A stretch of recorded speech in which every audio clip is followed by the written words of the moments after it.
Breaking news ఉన్నాం. సూర్యాపేట జిల్లాలో మరోసారి రైతులు రోడ్డెక్కి ఆందోళన చేపట్టారు. సూర్యాపేట దంతాలపల్లి రోడ్డుపై బైఠాయించి ప్రభుత్వానికి వ్యతిరేకంగా నినాదాలు చేస్తున్నారు. వారం క్రితం ఇదే హైవేపై యూరియా కోసం రైతులు రాస్తారోకో నిర్వహించగా యూరియా అందిస్తామని అధికారులు హామీ ఇవ్వడంతో విరమించారు.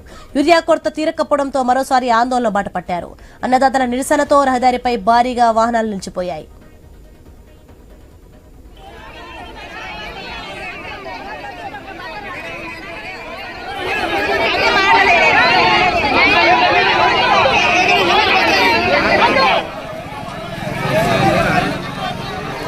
బ్రేకింగ్ చూస్తున్నాం. మనం సూర్యాపేట జిల్లాలో మరోసారి రైతులు రోడ్డెక్కి ఆందోళన చేపట్టే దృశ్యాలు చూస్తున్నాం. రైతుకి ఇది అంశాలకు సంబంధించి మరింత సమాచారం మా ప్రతినిధి కిరణ్ ఫోన్లలో అందిస్తారు.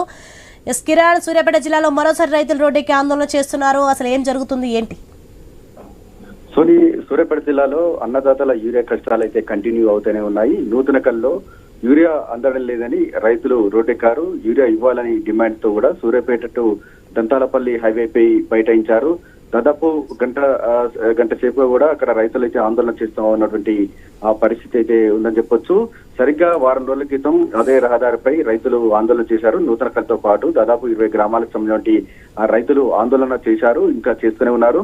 అయితే ఆ రోజు రైతులు రాస్తారోకో విరమించేటప్పుడు అక్కడ పోలీసులు అధికారులు స్పష్టమైనటువంటి హామీ ఇచ్చారు. అంటే సకాలంలో అందరికీ సరిపడా యూరియా అందిస్తామని హామీ ఇవ్వడంతో అప్పుడు రైతులు రాస్తారోకో విరమించారు. అయినప్పటికీ కూడా పరిస్థితిలో ఏమాత్రం మార్పు లేకపోవడంతో మరింత యూరియా కొరత ఉన్నటువంటి నేపథ్యంలో కూడా రైతులు మరోసారి ఆగ్రహించి రోడ్డు ఎక్కడం జరిగింది.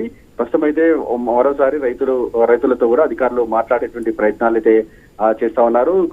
చాలా రోజులు కూడా ఇటు పిఎస్ఏ సెంటర్ల వద్ద కావచ్చు, ప్రైవేట్ డీలర్ల వద్ద యూరియా కొరత ఉన్నటువంటి నేపథ్యంలో ఇటు రైతులైతే ఆందోళన అయితే కంటిన్యూ అవుతా ఉన్నాయి. Thanks for the information Kiran.